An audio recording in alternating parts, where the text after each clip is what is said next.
My phone buzzed during Sarah's funeral with a text message that said, "I'm not dead," and when I looked at the sender, it was my wife's number sending me words that made my blood freeze in the middle of her memorial service. 25 years of marriage, and there I was sitting in the front pew listening to Pastor Williams talk about Sarah's beautiful soul, while her own phone was apparently sending me messages from beyond the grave.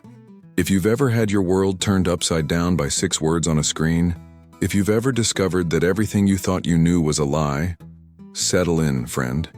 This story's got more twists than a pretzel factory. And if you like tales about love that gets complicated by impossible choices, hit that subscribe button for Grandpa's Diaries.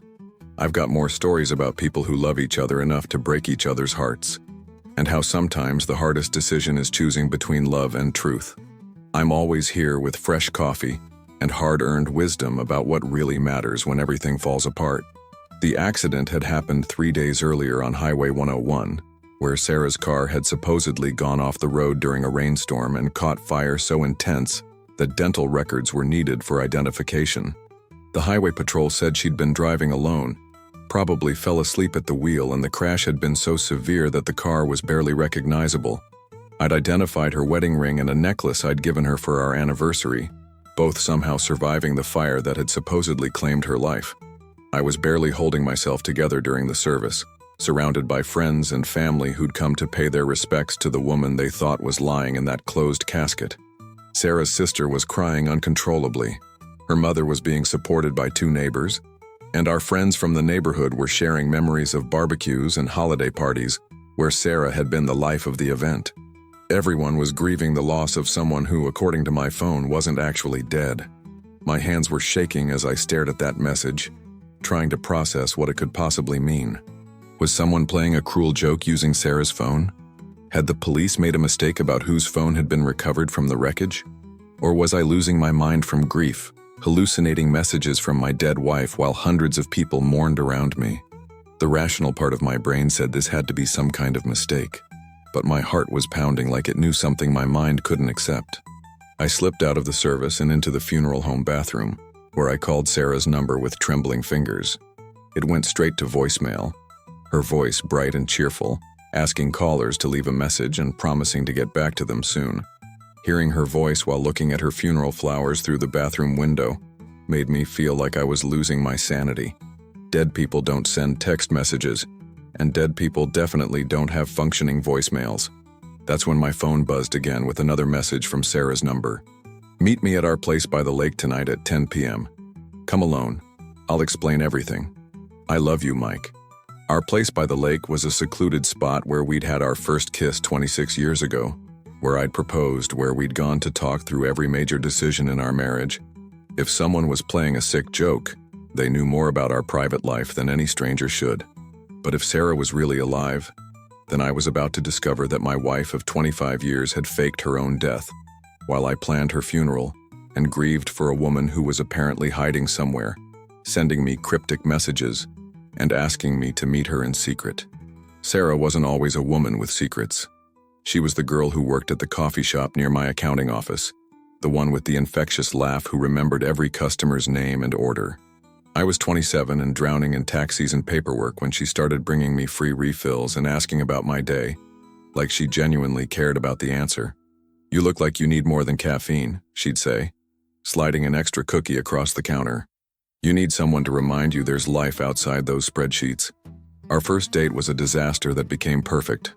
I'd planned dinner at an expensive restaurant, but Sarah got food poisoning from lunch and spent the evening throwing up while I held her hair back and brought her ginger ale. "This is not how first dates are supposed to go," she groaned between trips to the bathroom.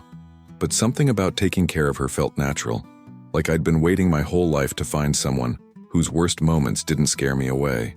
"You're stuck with me now," I told her. "Anyone who stays through food poisoning is marriage material."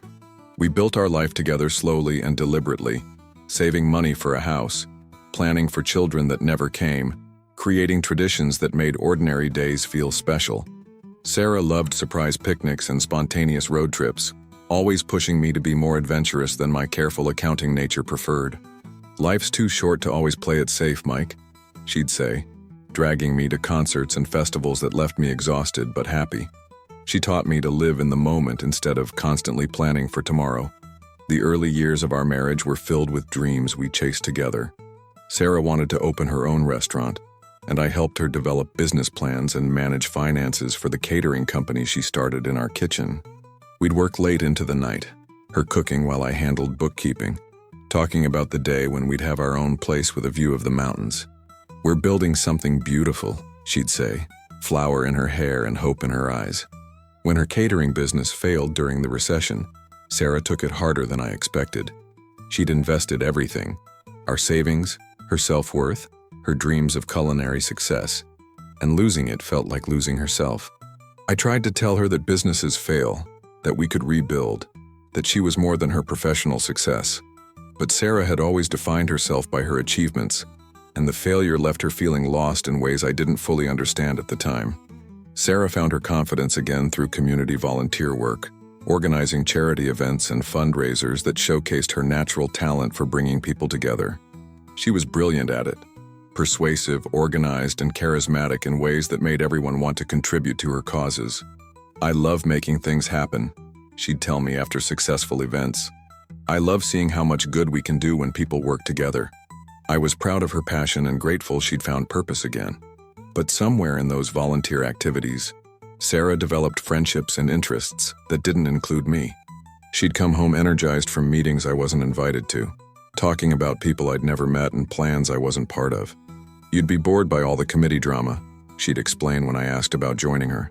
"This is my thing, just like your golf league is yours." I thought she needed space to rebuild her independence, but now I wonder if she was already building a life separate from ours, creating connections that would eventually pull her away from everything we'd shared together. The changes in Sarah started about 6 months before her death, subtle shifts that I attributed to midlife restlessness rather than anything sinister. She began staying out later with her volunteer committees, taking weekend trips to conferences that seemed to require more travel than local charity work should involve. "The networking is so important for fundraising," she'd explain when I questioned why a homeless shelter benefit required trips to Las Vegas and Atlantic City. "You have to build relationships with donors who have real money." Her phone habits changed dramatically around the same time. Sarah had always been casual about her cell phone, leaving it around the house and answering calls in front of me without hesitation. But suddenly she was protective of it, taking it everywhere and stepping outside to take calls that she claimed were sensitive donor conversations. When I asked who she was talking to so secretively, she'd get defensive. "Mike, these people value their privacy. I can't discuss their personal business even with you." Money became a constant source of tension between us for the first time in our marriage. Sarah needed cash for charity events, donor meetings, and what she called investment opportunities that would benefit her fundraising efforts. The amount started small, but grew larger. First hundreds, then thousands, all for causes I couldn't quite understand despite her detailed explanations. "It's networking, Mike," she'd say when I questioned the expenses. "You have to spend money to make connections with serious donors." Sarah's energy levels became erratic in ways that concerned me but that she dismissed as normal stress from increased responsibilities. Some days she'd be manic with excitement about new projects and opportunities, talking rapidly about connections and deals that would revolutionize local fundraising. Other days she'd be exhausted and irritable, sleeping late and avoiding conversations about her work. "I'm just tired from all the travel," she'd explain. But the mood swings seemed more extreme than simple fatigue.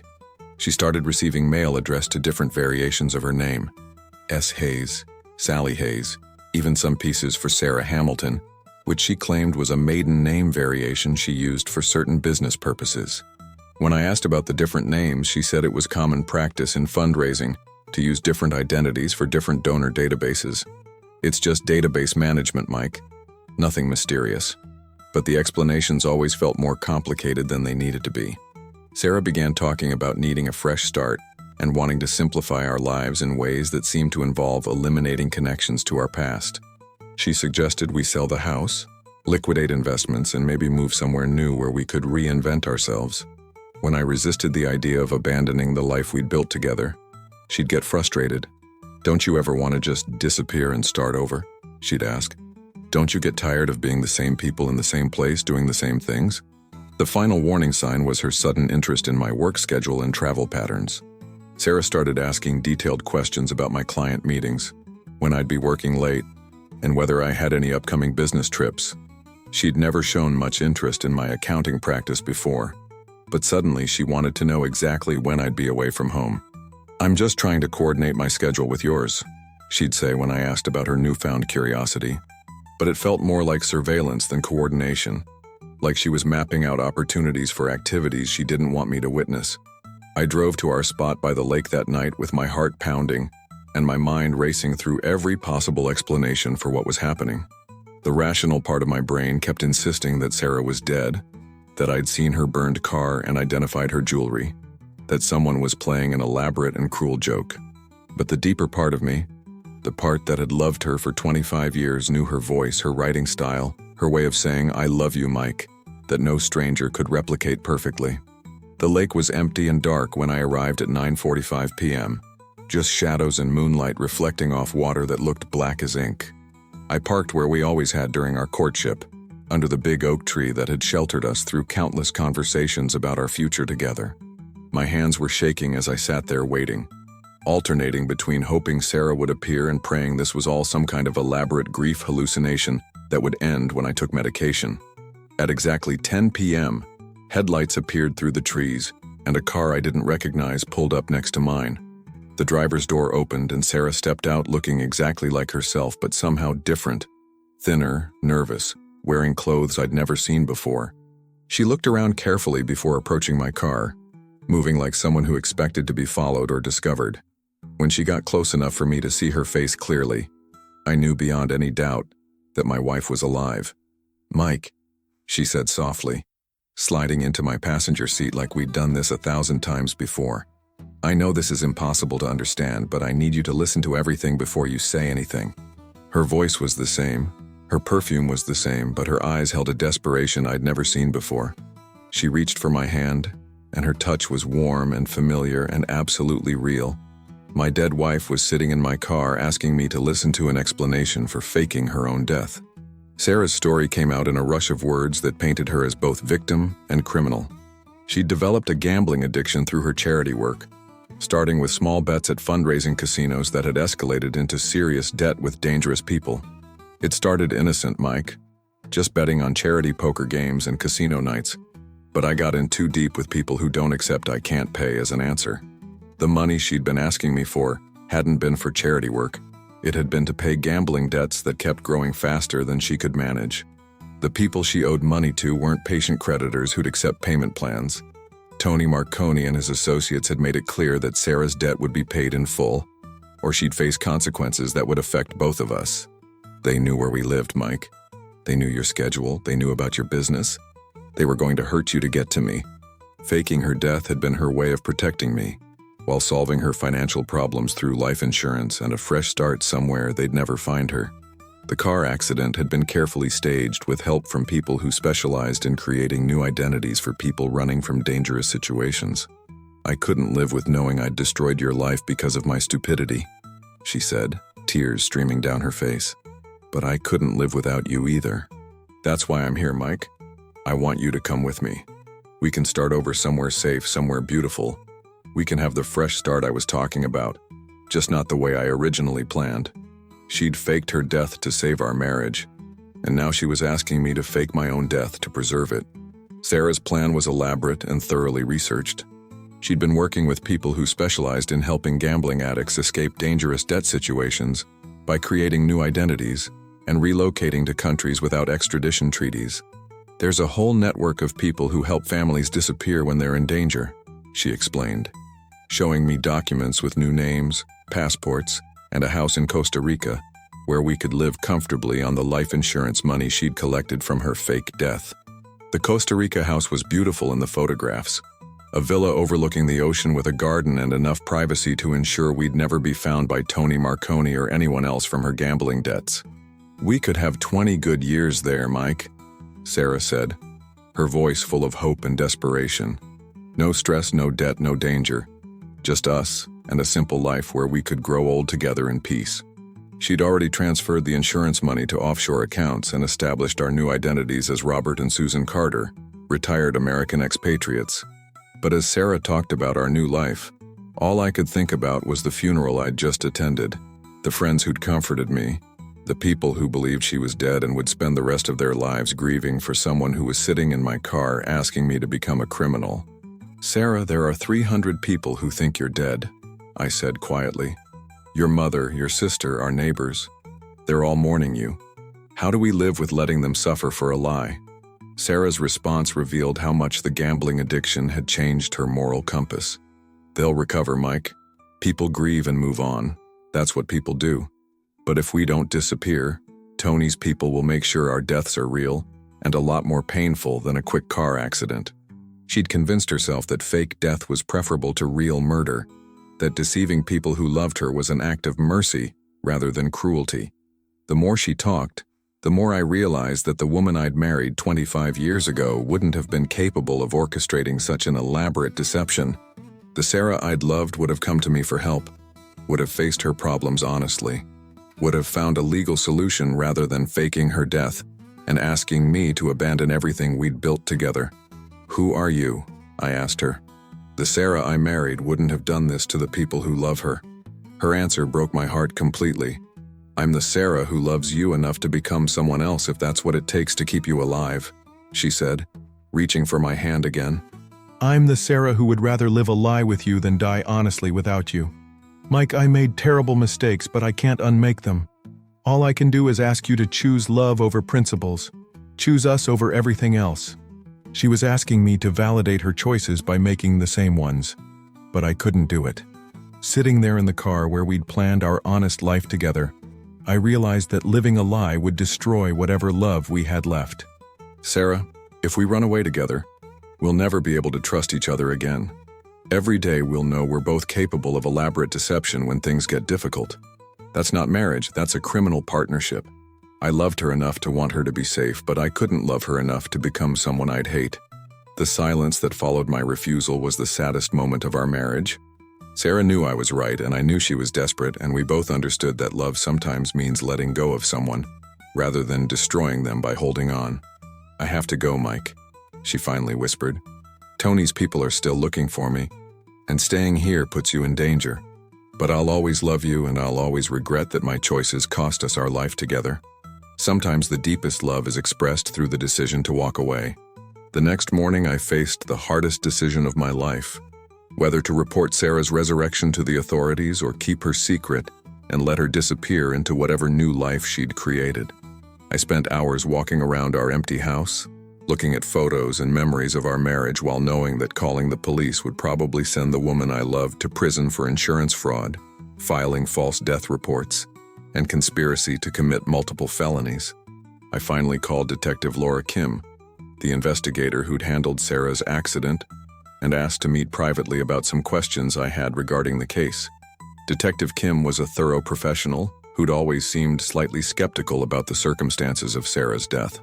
"Mr. Hayes, I have to tell you, there were some unusual aspects to your wife's accident that we couldn't fully explain," she said when we met at her office. "I'm interested to hear what questions you have." When I told Detective Kim about Sarah's text messages and our meeting by the lake, her reaction was professional calm, mixed with obvious anger about being deceived.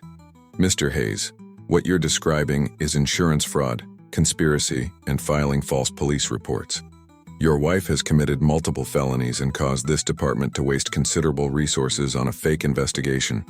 She immediately began procedures to reopen the case as a criminal fraud investigation, rather than an accidental death.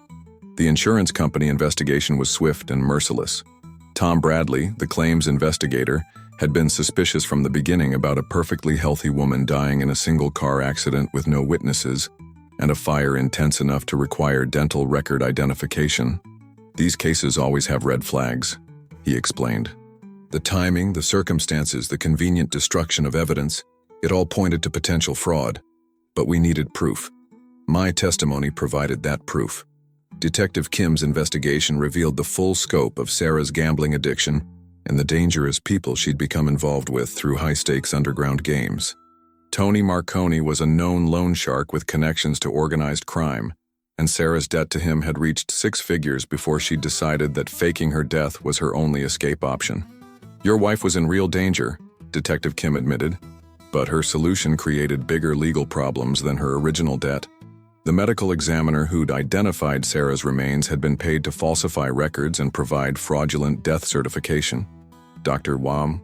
Amanda Foster had gambling debts of her own and had agreed to help Sarah disappear in exchange for debt forgiveness and cash payments. It's a sophisticated network, Detective Kim explained. People with gambling problems helping each other commit fraud to escape debt collectors. Your wife wasn't the only person Dr. Foster helped disappear. Within a week, federal investigators had tracked Sarah to Costa Rica, where she'd been living under her new identity and spending the insurance money on a lifestyle that bore no resemblance to the simple retirement she'd described to me. Instead of the quiet villa overlooking the ocean, she'd been staying at expensive resorts and gambling away the money she'd stolen from the insurance company. Her addiction hadn't ended with her fake death. It had just found new funding sources. The arrest warrant for Sarah was issued on international fraud charges that would require extradition from Costa Rica back to the United States. But when authorities arrived at her last known location, they discovered she'd disappeared again, this time without leaving any trail for me to follow. She's probably assumed another identity, Detective Kim explained. People who successfully fake their death once often believe they can do it repeatedly. My wife had become a professional fugitive, running from consequences that would follow her anywhere she tried to hide. 2 years later, I'm sitting in my kitchen having coffee with Elena Rodriguez, the grief counselor who helped me process Sarah's fake death and became something much more important than a therapist. Elena understood loss in ways that went beyond professional training.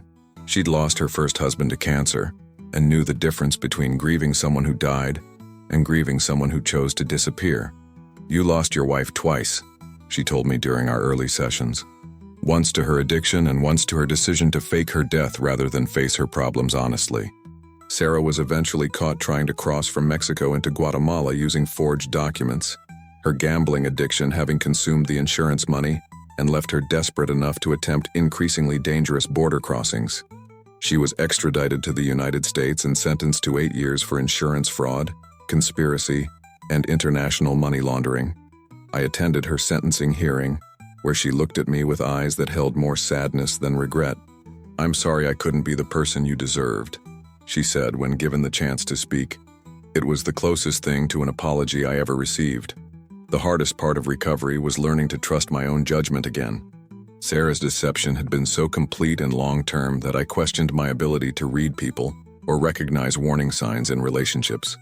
Elena helped me understand that some people become expert manipulators through addiction and desperation, and that loving someone doesn't make you responsible for anticipating their capacity for elaborate lies. "You loved honestly," she reminded me. "That's not a weakness even when someone takes advantage of it." Elena and I took our relationship slowly, building friendship before romance and making sure we both understood the difference between healing together and using each other to avoid dealing with our respective losses. She'd loved her first husband completely and grieved him properly, just as I'd loved Sarah completely and grieved both her addiction and her disappearance. "We're not replacing people we lost," Elena would say. "We're choosing to love again despite knowing how much love can hurt when it ends." Our wedding was small and simple, held in Elena's garden with close friends who understood our journey to find each other. Pastor Williams, who'd conducted Sarah's fake funeral, officiated our real marriage with words about second chances and the courage required to trust again after betrayal. "Love isn't about finding someone perfect," he said during the ceremony. "It's about finding someone whose imperfections complement your own, someone who chooses honesty over convenience when life gets difficult." The life Elena and I built together is quiet and honest in ways my marriage to Sarah never was. We talk about money. We share phone passwords. We include each other in decisions rather than creating separate lives that intersect only at convenient moments. Elena's nursing work keeps her grounded in reality, and my accounting practice provides the stability that comes from dealing with facts rather than fantasies. We've learned that boring can be beautiful when it's built on trust. I still wonder sometimes what would have happened if I'd agreed to run away with Sarah, if I'd chosen love over legality and followed her to Costa Rica. But Elena reminds me that the woman who asked me to fake my death and abandon my principles wasn't the Sarah I'd married. She was someone addiction and desperation had turned into a stranger wearing my wife's face. "You didn't abandon Sarah," Elena tells me, when I feel guilty about not saving her. You refuse to abandon yourself, and that's what made it possible for you to eventually find real love again. Looking back, I realize that Sarah's fake death taught me the difference between loving someone and enabling their destruction. Sometimes the most loving thing you can do is refuse to participate in someone's lies, even when those lies are designed to protect a relationship you want to save. Elena and I have built something real on the foundation of that hard-earned wisdom, and every honest day we share feels like a gift that Sarah's deception made possible in ways she never intended.